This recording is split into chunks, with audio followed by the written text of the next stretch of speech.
నమస్తే, నేను Roja. Welcome to special debate. రాజకీయాల్లో ఎప్పుడు ఏం జరుగుతాయో ఊహించడం కష్టం. కొన్నిసార్లు అనుకున్నవే అనుకున్నట్టుగా జరిగితే, కొన్నిసార్లు అనుకోనివన్నీ జరుగుతాయి.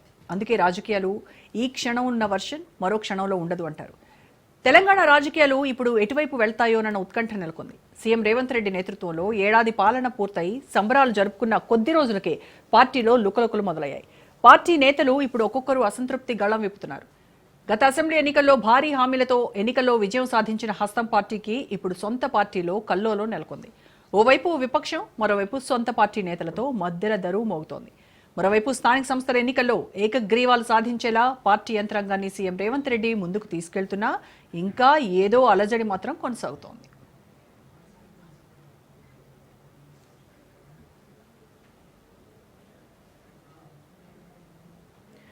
ఇటీవల కాంగ్రెస్ ఎమ్మెల్యేలు రహస్య సమావేశం పార్టీలో అసలేం జరుగుతోందన్న టెన్షన్ వాతావరణాన్ని క్రియేట్ చేసింది.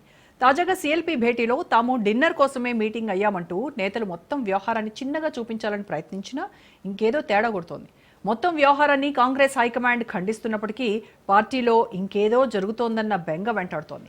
తాజాగా జిల్లాల వారీగా కాంగ్రెస్ ఎమ్మెల్యేలతో భేటీ కావాలని కాంగ్రెస్ హైకమాండ్ నిర్ణయించడం కూడా వ్యవహారం ముదిరి పాకాన పడ్డట్టు అర్థమవుతోంది. రాష్ట్ర కాంగ్రెస్ వ్యవహారాల ఇన్ఛార్జ్ దీపాదాస్ మున్షి పార్టీ నేతలతో భేటీ కావాల్సిన పరిస్థితి వస్తోందంటే పార్టీలో సంథింగ్ ఏదో జరుగుతోంది అన్న చర్చ మొదలైంది. మంత్రి పదవుల కోసం చాన్నాళ్లుగా ఎదురు చూస్తున్న నేతలు తమ భవిష్యత్ ఏమవుతుందోనన్న బెంగలో ఉండగా, మరికొందరు నేతలు, ప్రభుత్వ పెద్దలు తమను కనీసం గౌరవించట్లేదన్న ఆవేదనతో ఉన్నారు. పార్టీ అధికారంలో ఉన్నా తమకు ప్రతిపక్షానికి పెద్ద తేడా లేదన్నట్టుగా గ్రౌండ్ సిచ్యువేషన్ ఉందన్న భావనను కొందరు వ్యక్తం చేస్తున్నారు.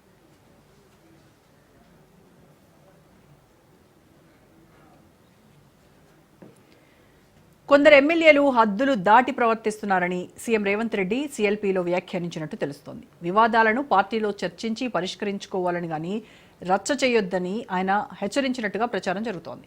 గీత దాటితే వాత తప్పదన్న స్థాయిలో హెచ్చరించారు. వేడి మీదున్న నేతలకు పార్టీ లైన్ వివరించే ప్రయత్నం చేసినట్టుగా తెలుస్తోంది. కుల గణన, ఎస్సీ వర్గీకరణ జనంలోకి తీసుకెళ్లాలని, స్థానిక సంస్థల ఎన్నికల్లో బీసీలకు 42% పదవులను కేటాయించే బాధ్యత ఎమ్మెల్యేలదేనంటూ తేల్చేశారు రేవంత్. ఓవైపు సీఎం రేవంత్ పార్టీ లైన్ ఎమ్మెల్యేలకు పర్ఫెక్ట్ గా వివరించినా వారు మాత్రం తమ వెర్షన్ తాము బలంగా వినిపించే పని చేసినట్టుగా కూడా తెలుస్తోంది. మంత్రిపీఠంపై కన్నేసిన కోమటిరెడ్డి రాజగోపాల్ రెడ్డి 2 లక్షల రుణమాఫీ విషయంలో చేసింది కూడా చెప్పుకోలేకపోయామని వ్యాఖ్యానించారు. అదే సమయంలో రైతు బంధు అందరికీ ఇవ్వాలని కూడా కోరారు. ఇక వివాదాలకు కేంద్ర బిందువుగా ఉన్న ఎమ్మెల్యే అనిరుద్ రెడ్డి తాను కోరిన విధంగా ప్రభుత్వ పెద్దలు స్పందించడం లేదని, తన నియోజకవర్గ సమస్యలను పట్టించుకోవడం లేదని చెప్పినట్టు తెలుస్తోంది. మరోవైపు ఎమ్మెల్యేల సపరేట్ మీటింగ్ తప్పేమీ కాదంటూ పీసీసీ చీఫ్ మహేష్ కుమార్ గౌడ్ వ్యాఖ్యానించడం కొసమెరుపు.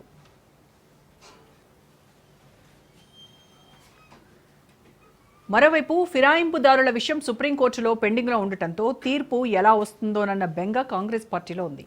అందుకే తాజాగా సీఎల్పీ సమావేశానికి సైతం గులాబీ పార్టీ నుంచి హస్తంలోకి వచ్చిన నేతలు దూరంగా ఉన్నారు. మరోవైపు సీఎం రేవంత్ రెడ్డి ఢిల్లీ పర్యటనపైన ఊహాగానాలు వెలువెత్తుతున్నాయి.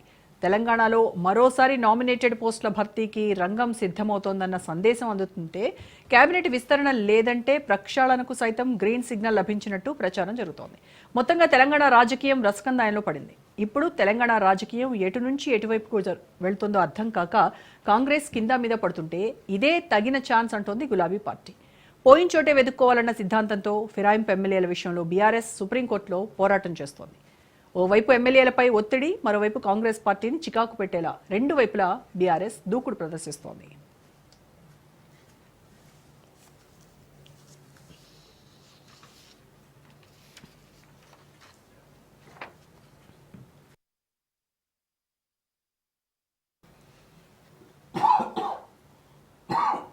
రైట్, కాంగ్రెస్లో కల్లోలం ఇదే టాపిక్ పైన ఇవాళ డిబేట్లో డిస్కస్ చేద్దాము.